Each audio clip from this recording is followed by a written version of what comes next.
एकलव्य की रहस्यमयी महागाथा को जानते हैं। अंगूठे का बलिदान, बदले की आग और कृष्ण का अंतिम वार जो एकलव्य की मृत्यु का कारण बना। दोस्तों, कल्पना कीजिए एक ऐसे योद्धा की जिसकी तीरंदाजी सुनकर अर्जुन जैसे महारथी भी ठिठक जाए, जिसकी गुरु भक्ति सुनकर दिल आपका पसीज जाए, लेकिन जिसकी नियति इतनी क्रूर कि उसे कभी विजय नहीं मिली। आज हम खोलेंगे महाभारत के उस अंधेरे पन्ने का रहस्य जो ज़्यादातर लोग जानते ही नहीं हैं कि क्या था एकलव्य का असली जन्म रहस्य, क्यों छोड़ा गया उसे जंगल में और अंगूठा कटने के बाद ऐसा क्या हुआ। क्या सच में एकलव्य और कृष्ण के बीच महायुद्ध हुआ था, और आखिर भगवान श्री कृष्ण को अपने ही चचेरे भाई को क्यों मारना पड़ा। ये कहानी सुनते सुनते आपका दिल धड़केगा, आपकी आंखें नम होंगी और अंत में आपकी सांसें थम जाएंगी। तो तैयार हो, चलिए जानते हैं इस लंबी रहस्यमय और सस्पेंस भरी यात्रा पर। तो वीडियो को अंत तक जरूर देखिएगा। कहानी पसंद आए तो लाइक कीजिए, शेयर कीजिए और चैनल को सब्सक्राइब कर लीजिए, क्योंकि हम ऐसे ही रहस्य आपके लिए लेकर आते हैं। सबसे पहले जानते हैं एकलव्य के पूर्व जन्म और जन्म के रहस्य के बारे में। महाभारत, हरिवंश पुराण और भागवत पुराण और श्री माधवाचार्य की टीका जैसे प्रमाणिक ग्रंथों के अनुसार एकलव्य कोई साधारण निषाद नहीं था। वह यादव वंश का रक्त था। भगवान श्री कृष्ण का चचेरा भाई था। वासुदेव के भाई देवश्रवा का पुत्र था। जन्म के समय ज्योतिषियों ने भविष्यवाणी की कि यह बालक अत्यंत शक्तिशाली होगा, बहुत ही अद्वितीय धनुर्धर बनेगा, लेकिन यादव वंश के लिए घोर संकट साबित करेगा। यह अपने कुल का नाश करेगा। इस डर के मारे बालक को जंगल में छोड़ दिया गया। वहाँ निषाद राज हिरण्यधनु ने उसे गोद ले लिया और नाम रखा एकलव्य, जिसका अर्थ है एक लक्ष्य या अकेला लक्ष्य साधने वाला। बहुत जन्म पहले की बात है। एक शक्तिशाली राक्षस था मणिमंत्र, जो कि क्रोधी राक्षसों का सरदार था। उसने घोर तपस्या की थी कि अश्वत्थामा को हराने की ठान लेगा, लेकिन जब पता चला कि अश्वत्थामा स्वयं भगवान शिव का अंश है तो उसका द्वेष आसमान छू गया। उसने सोचा कि चाहे मुझे कितने ही जन्म क्यों ना लेने पड़े, मैं उसे नीचा दिखाकर रहूँगा। और नियति का खेल देखिए, उसी राक्षस का जन्म हुआ एकलव्य के रूप में। यादव वंश में उसने जन्म लिया, भगवान कृष्ण के चचेरे भाई के रूप में। वासुदेव के भाई देवश्रवा का पुत्र बना। जन्म होते ही ज्योतिषियों ने कांपते हुए कहा, यह बालक महान योद्धा बनेगा, लेकिन यादव कुल का सर्वनाश करेगा। राजा थर्रा गए। नवजात शिशु को जंगल में छोड़ दिया, मौत के मुंह में छोड़ दिया, या जंगली जानवरों के शिकार बनने के लिए छोड़ दिया। लेकिन नियति हंस रही थी। उसी जंगल में निषाद राज हिरण्यधनु ने बच्चे को देखा और उनको दया आई और उसे गोद में ले लिया और उसका नाम रखा एकलव्य। क्या कोई जानता था कि यह बच्चा एक दिन यादवों के लिए सबसे बड़ा खतरा बन जाएगा। चलिए जानते हैं एकलव्य के गुरु की तलाश के बारे में और उसके आत्मनिर्भर साधना के बारे में। जंगलों में पला एकलव्य, जो रोज शिकारियों को देखता था, धनुष बाण की टंकार उसके खून में उतर गई थी। उसने खुद ही छोटा सा धनुष बनाया। शुरू में इधर उधर से तीर पाए, लेकिन वो हार नहीं माना। उसका नाम था एकलव्य, जो कि एक लक्ष्य था उसका। घंटों, दिनों, सालों तक उसने अभ्यास किया। एक दिन पत्ते पर निशाना लगाया, आंख बंद करके आवाज़ से लक्ष्य बनाया। अंधेरे में उसने सटीक निशाना लगाया। उसी की ख्याति जंगल में फैलने लगी। फिर एक दिन उसने सुना कि हस्तिनापुर में आचार्य द्रोण राजकुमारों को अजेय बनाने की शिक्षा देने वाले हैं। एकलव्य चल पड़ा। घने जंगल, ऊंचे पहाड़, गहरी नदियां उसने पार की और आश्रम पहुंचा। द्रोणाचार्य के चरणों में गिर पड़ा और बोला, गुरुदेव, मुझे धनुर्विद्या सिखाइए। द्रोण ने कहा, उस द्रोण ने देखा उसका जंगली वेश था, वो निषाद था, इसलिए उसको शिक्षा देने से इनकार कर दिया। उन्होंने कहा, मैं केवल राजकुमारों को पढ़ाता हूँ। एकलव्य की आंखों में आंसू आ गए, लेकिन उसने मन में आग थी और वह निराश होकर जंगल में लौट गया।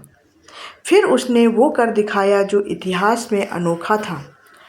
उसने जंगल में एक पवित्र जगह चुनी। उसने वहाँ पर मिट्टी से द्रोण की प्रतिमा बनाई, उसकी पूजा की और उसे गुरु मानकर अभ्यास शुरू कर दिया। धीरे धीरे उसकी तीरंदाजी ऐसी हो गई कि अर्जुन भी फीके पड़ गए। लेकिन क्या कोई जानता था कि यह साधना एक दिन बड़े संकट का कारण बनेगी। अब चलिए जानते हैं कुत्ता वाली घटना को। एक दिन पांडव शिकार पर थे। उनका प्रशिक्षित कुत्ता भटक गया। एकलव्य के आश्रम पहुंचा वह कुत्ता और जोर जोर से भौंकने लगा। एकलव्य की एकाग्रता टूटी। एकलव्य ने आंखें खोली। उन्होंने देखा कि सामने कुत्ता था। अब सस्पेंस भरी बात है कि एकलव्य ने उस धनुष उठाया, तीर निकाले और 7 तीर मार दिए। एक एक कर कुत्ते के मुंह में मार दिए, बिल्कुल सटीक। मुंह बंद, लेकिन खून नहीं, चोट नहीं। कुत्ता वापस पांडवों के पास गया। सब चौंक गए। अर्जुन के चेहरे का रंग उड़ गया। ये कौन है? मेरे गुरु का शिष्य कैसे? वे कुत्ते के पीछे पीछे पहुंचे एकलव्य के पास। एकलव्य शांत खड़ा था। अर्जुन ने पूछा कि तुम्हारा गुरु कौन है? एकलव्य ने गर्व से कहा कि मेरे गुरु आचार्य द्रोणाचार्य हैं। अर्जुन का दिल धड़क उठा, ईर्ष्या की आग भड़क उठी। वे भागे और द्रोण के पास गए और उन पर आरोप लगाने लगे। द्रोण समझ गए कि और वो मुश्किल में फंस गए।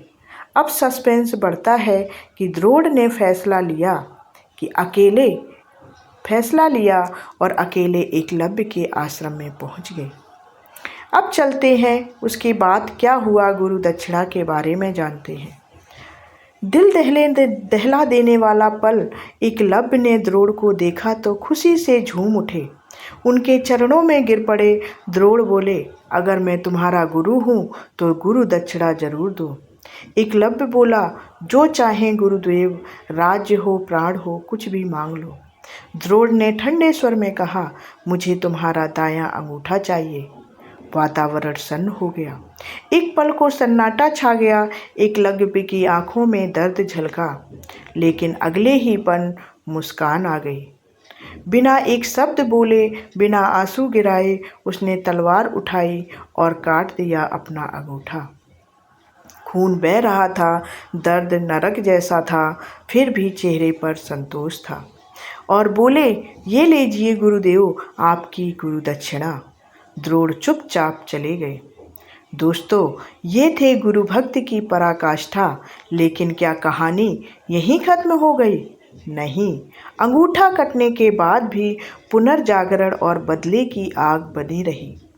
लोग सोचते थे कि एकलव्य टूट गया, लेकिन एकलव्य टूटा नहीं था। उसने दर्द को ताकत बनाया, निषादों को एकजुट किया, उन्हें प्रशिक्षित किया और उनका राजा बना। राजसूय यज्ञ में उसकी गिनती शक्तिशाली राजाओं में होने लगी। फिर उसकी मुलाकात जरासंध से हुई, जो कि मगध का सेनापति बना। अब उसके मन में सिर्फ एक आग थी, बदले की आग। अर्जुन से, द्रोण से और सबसे बड़े उनके रक्षक श्री कृष्ण से बदला लेने की। उसने द्वारका पर कई बार हमला किया। रुक्मणी स्वयंवर में भी कृष्ण का रास्ता रोका, बार बार कृष्ण को ललकारा। अब सस्पेंस चरम पर था कि क्या कृष्ण उसका सामना करेंगे, क्या अपने चचेरे भाई को मारेंगे। तो चलिए जानते हैं उस अंतिम युद्ध और कृष्ण द्वारा एकलव्य के वध के बारे में। जरासंध के आक्रमण में रणभूमि गर्म थी। एकलव्य 4 अंगुलियों से भी तीरों की वर्षा कर रहा था। यादव सैनिक ढेर हो रहे थे। कृष्ण रणभूमि में उतरे। दोनों के बीच घोर युद्ध हुआ, एकलव्य और श्री कृष्ण के बीच।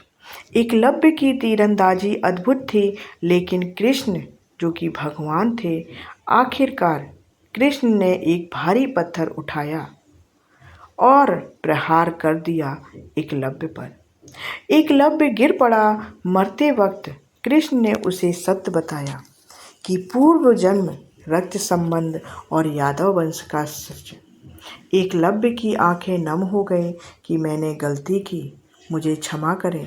मेरी माँ का ध्यान रखना, और शांति से उसने प्राण त्याग दिए। कृष्ण ने बाद में अर्जुन से कहा, तुम्हारे भले के लिए ही ये हुआ। अगर वह जीवित रहता तो कौरव पक्ष मजबूत होता। धर्म की राह कठिन होती है, इसलिए मैंने एकलव्य को मारा था। दोस्तों, एकलव्य की कहानी सिर्फ त्याग की नहीं थी, ये है नियति के खेल की, अहंकार की, पक्षपात की और अंत में धर्म की जीत की।